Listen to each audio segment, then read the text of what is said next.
시청자 여러분 안녕하십니까? 의학계의 다양한 이슈 속 인물들을 만나 이야기를 나눠보는 DP 초대석입니다. 이번 시간은 최광훈 대한약사 회장님과 약사사회 주요 현안과 약사회 대응 전략, 올해 핵심 회무 추진 방향 등을 알아보는 시간 준비했습니다. 스튜디오에 최광훈 회장님 나와 계십니다. 회장님 안녕하세요. 네, 안녕하십니까? 대한약사 회장 최광훈입니다.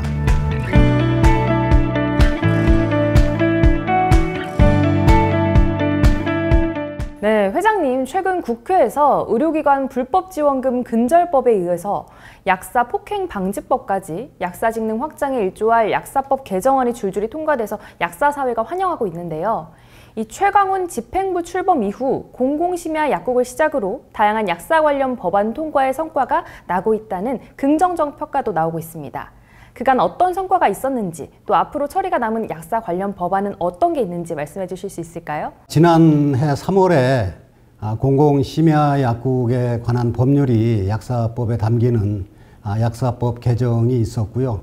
그 다음에는 우리 약사님들이 보건소장에 임용될 수 있는 그런 법도 담겨 있고요. 의료기관에 불법 지원금을 지불하는 것을 금지하는 그런 법이 만들어졌습니다. 또 금년에 들어오면서는 우리 약사 선생님들이 근무를 하시는데 저녁 때 늦게 근무하시기도 하고 또 여자 선생님들이 근무하시고 하는 그런 시간들이 있는데 약국에서 이렇게 보다 안전하게 우리 약사 선생님들이 근무할 수 있도록 약사 폭행 방지법이 통과가 돼 가지고 보다 안전하게 약사 업무를 수행할 수 있는 법이 이렇게 마련이 됐습니다. 그 다음에 이제 지금 현재 국회가 이제 얼마 남지는 않았는데 그래도 지금 추진해야 될 법이 지역사회 통합 돌봄법하고 지금 의약품이 제대로 공급이 되지 않아서 굉장히 어려운데 이 의약품 수급 불균형에 관한 부분을 법적으로 뒷받침할 수 있는, 그래서 그 의약품이 좀 균형되게 공급이 될 수 있게 하는 법 두 가지가 지금 남아 있습니다. 그래서 하나는 법사위에 지금 계류 중에 있고, 또 한 가지 법안은 보건복지위원회를 통과를 해서 법사위원회에 상정을 기다리고 있습니다. 이런 법들을 마련함으로써 오로지 약사 임무를 온전히 수행할 수 있는 그런 기반을 마련하고, 또 우리 약사 선생님들이 지역사회에서 훨씬 더 확장된 임무를 수행할 수 있도록 여러 가지 직역 확장에 대한 것들을 생각하면서 앞으로 일을 하도록 하겠습니다. 네, 회장님이 2021년에 당선되신 후에 어느덧 임기가 1년밖에 남지 않았습니다. 지난 신년 기자회견에서 임기 마지막 해인 만큼 핵심 공약이었던 한약사 문제 해결에 총력을 기울이겠다는 말씀도 하셨는데요. 가시적 성과를 내겠다는 의지도 밝히셨습니다. 그만큼 회원 약사들의 기대도 클 텐데 어떤 부분들을 구상하고 있으신지 궁금합니다. 예, 한약사 문제를 임기가 시작하면서 지금까지 한순간도 놓은 적은 없습니다. 여러 가지 방면으로 한약사 문제를 해결하기 위해서 노력하고 있는 중이고, 법제화를 함으로써 한약사 문제를 해결해야 되겠다라는 생각을 가지고 굉장히 많은 여러 가지 방법을 썼었습니다. 그리고 그 방법은 아직도 유효하게 계속 사용을 하고 있고요. 또 한 가지 방법으로는 한약 제재를 구분하는 이런 쪽에 또 노력을 기울였습니다. 한약 제재 구분에 대해서는 굉장히 혼란스러운 점도 있습니다. 식약처에서는 한약 제재라는 말을 여러 가지 문헌 또 발간되는 책에서 한약 제재라는 말을 사용하고 있음에도 불구하고 약사법에서 사용하는 한약 제재와는 의미가 다르다라는 이런 얘기도 하고 있습니다. 해서 그런 부분이 의미가 어떻게 다른지, 사전적으로도 뭐 다른 뜻을 갖고 있는지 등등 여러 가지 문제를 지금부터 또 세심하게 그렇게 준비를 하면서 한약 제재 구분을 위해서 더욱더 노력을 하겠다는 말씀을 드립니다. 작년 국감에서 보건복지부 장관은 호르몬제하고 항히스타민 제제는 한약 제제가 아니란 말을 분명히 말씀을 하셨습니다. 그래서 이 부분에 대해서도 저희가 여러 가지 사안을 준비를 하고 있었습니다. 여러 가지 그 체증도 저희가 했고 해서 이런 부분을 가지고 한약사 문제를 해결하기 위해서 노력을 하고 있습니다. 지금까지 해왔던 방법과는 조금 더 다른 방법으로 더 신중한 방법으로 해서 한약사 문제를 풀어가는데 최대한 노력을 더 기울이겠습니다. 금년이 끝나기 전까지 한약재 구분 등 한약사 문제가 진전을 이룰 수 있도록 최대한도의 노력을 기울이도록 하겠습니다. 최근에 윤석열 대통령 발언으로 비대면 진료, 특히 약 배송 관련 이슈가 또다시 주목되고 있습니다. 시범사업 시행 시 약 배송을 제한시키는 쪽으로 합의를 이끌어내는 등 약사회가 그간 잘 막아왔다는 평가도 있었지만 이번에는 쉽지 않을 거라는 전망도 있는데요. 정부의 비대면 진료 확대, 약 배송 추진 가능성에 대해서는 어떻게 보고 계신가요? 예, 비대면 진료 확대 문제는 이게 의료법에 관한 그런 부분이라 저희들이 굉장히 얘기하기는 좀 어려운 측면은 있습니다. 하지만 비대면 진료라는 부분이 무작정 이렇게 확대되는 부분에 대해서는 굉장히 저희도 우려를 가지고 있고요. 비대면 진료는 가능한 한 최소한도의 범위 내에서 이루어져야 된다는 생각을 가지고 있습니다. 근데 이제 여기서 파생되는 약의 그 전달 문제에 있어서 약을 배달해야 된다는 얘기들이 있는 걸로 알고 있습니다. 하지만 약 배달 문제에 대해서 저희는 진료도 비대면으로 받는데 약을 전달받는 방법도 비대면으로 받는다 하면은 이 부분은 국민들의 그 건강 또 약을 복용하는 데 대한 안전성에 굉장한 위해 요소가 있다고 생각을 합니다.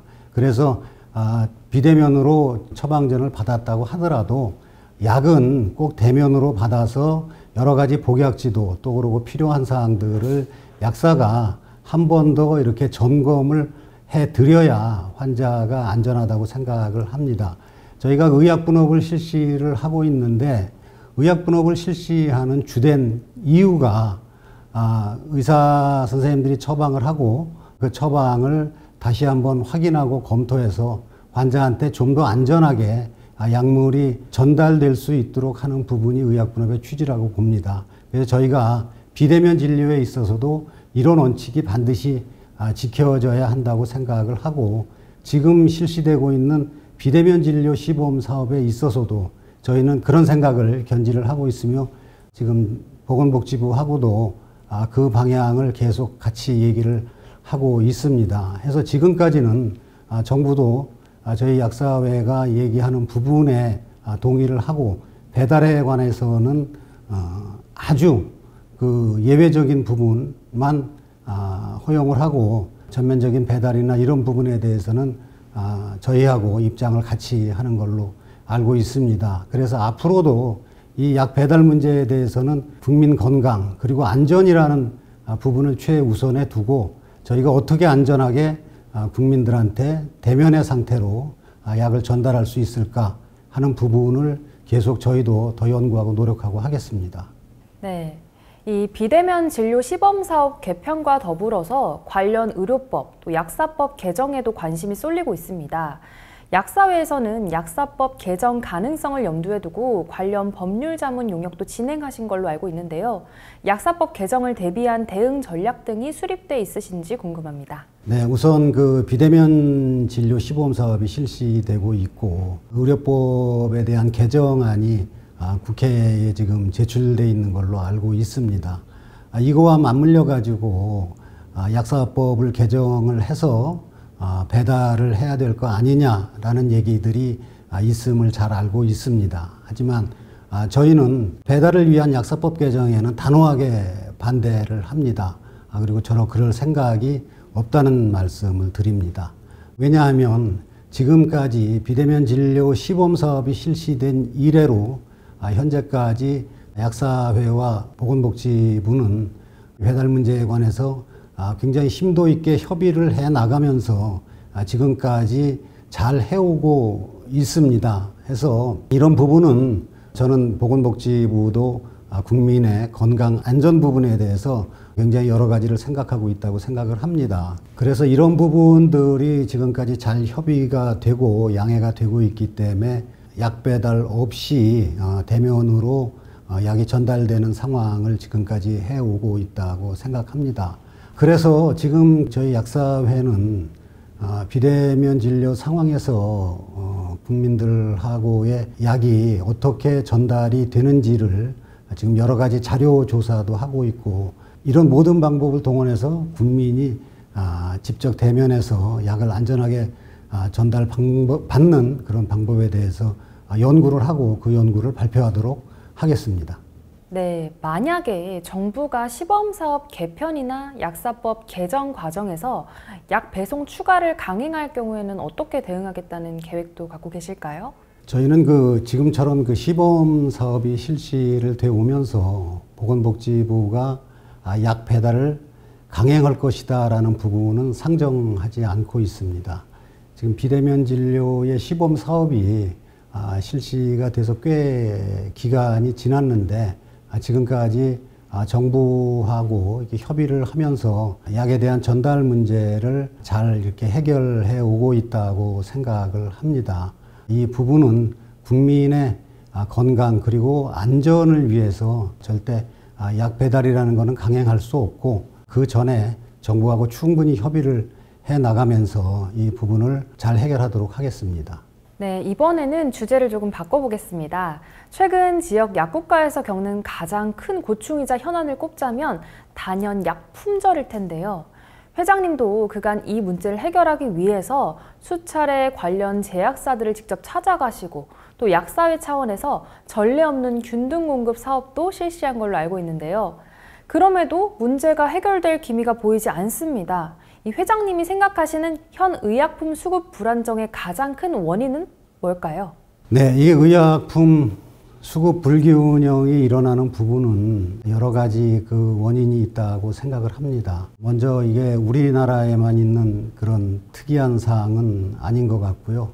해서 전체적으로 보면 일단 세계적으로도 이렇게 원료 공급이 원활치 않은 그런 면들이 있는 것 같습니다.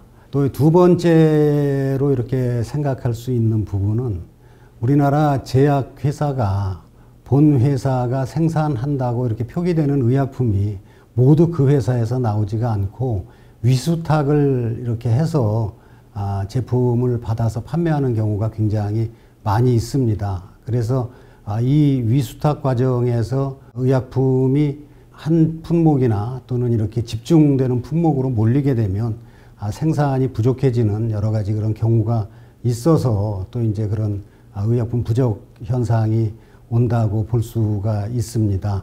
그리고 세 번째로 이제 제약회사가 의약품 생산을 갑자기 중단하거나 허가를 이렇게 취소하는 그런 경우들도 있습니다. 그렇게 됨으로써 생산의 불안정이 이렇게 생기게 되고요. 그리고 또 이제 하나 생각할 수 있는 거는 의약품의 가격이 생산 원가에 못 미치는 이런 경우도 많이 있는 것 같습니다. 그래서 지금까지 보면은 여러 가지 의약품들을 가격을 좀 인상시켜 주고 하는 면들이 있었는데 그렇게 해도 여러 가지로 부족한 것 같습니다. 그래서 너무 저가 약들이 많이 있어서 이런 부분이 생산에 좀 지장을 받지 않나 이렇게 생각을 합니다. 그래서 이런 여러 부분들이 의약품을 이제 골고루 공급하는데 이렇게 문제가 생기는 것 같고요.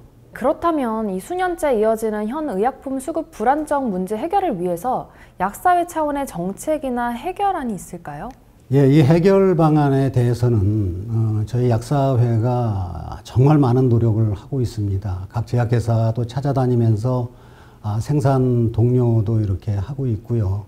필요에 따라서 제약회사를 약사회로 이렇게 초치를 해서 여러 가지 부탁도 드리고 또 저희가 해결해야 될 부분이 있나 하는 그런 건의사항도 받고 여러 가지를 하고 있습니다. 또 민관 협의체를 통해서 정부 그리고 다른 기관 등에 이런 부분에 있어서 협조해야 될 사항에 대해서 저희가 굉장히 많은 그런 얘기들을 하고 있고요. 또 한국 제약바이오 협회 그리고 대한유통협회 등하고도 수시로 만나서 의약품이 공급적인 측면에서도 저희가 상당한 노력을 기울이고 있습니다. 그렇게 하면서 저희 약사 선생님들이 부족되는 의약품을 대체 조제에 의해서 굉장히 지금 애를 쓰면서 이렇게 국민에게 안전하게 약을 공급하기 위해서 많은 노력들을 하고 있고요. 심지어는 약국마다 서로 다니면서 의약품을 교환해 가면서도 국민들에게 조제를 잘 해드리기 위해서 이렇게 노력을 하고 있습니다. 해서 또 저희가 정부하고 대체조제 통보간소화에 대해서도 굉장히 많은 이런 얘기를 해가면서 이 의약품 부족 현상을 해결하기 위해서 노력하고 있다는 말씀을 드립니다. 네, 회장님, 해가 해인 만큼 아직 초기이긴 하지만 약사사회 내부에서 올해 있을 약사회장 선거 관련 이슈가 끊이지 않는 게 사실입니다. 이 회장님의 재선 도전 여부에 대한 관심도 적지가 않은데요. 혹시 일정 부분 방향을 설정해 놓으신 게 있으실까요? 예, 벌써 금년이 선거인가요? 네, 벌써 그렇다고 합니다. 2년 지났네요. 굉장히 시간이 빨리 간 것 같습니다. 하지만 금년이 선거라고 해서 따로 선거 준비를 한다거나 할 수 있는 상황은 아니라고 생각을 합니다. 1년의 시간을 우리 회원님들의 권익 신장을 위해서 열심히 일을 해야 되는 해라고 생각을 합니다. 저는 연초에 말씀을 드렸습니다. 초심으로 돌아가겠다라는 말씀을 드렸고 그런 마음을 가지고 금년 1년을 또 약사회에서 열심히 일하겠다는 생각을 가지고 있습니다. 그런 각오의 일환으로 저는 금년 1월 1일부터 구두 대신 운동화를 신기로 했습니다. 그래서 지금도 운동화를 신고 열심히 회무를 보고 있습니다. 이것으로 대답을 대신하도록 하겠습니다. 감사합니다. 네, 지금까지 최광훈 대한약사 회장님 모시고 약사 관련 주요 현안에 대한 약사회 대응 전략과 또 올해 약사회 주요 정책 추진 계획 등을 알아봤습니다. 저희는 더 알찬 소식 준비해서 다음 시간에 찾아뵙겠습니다. 시청해주신 여러분 고맙습니다.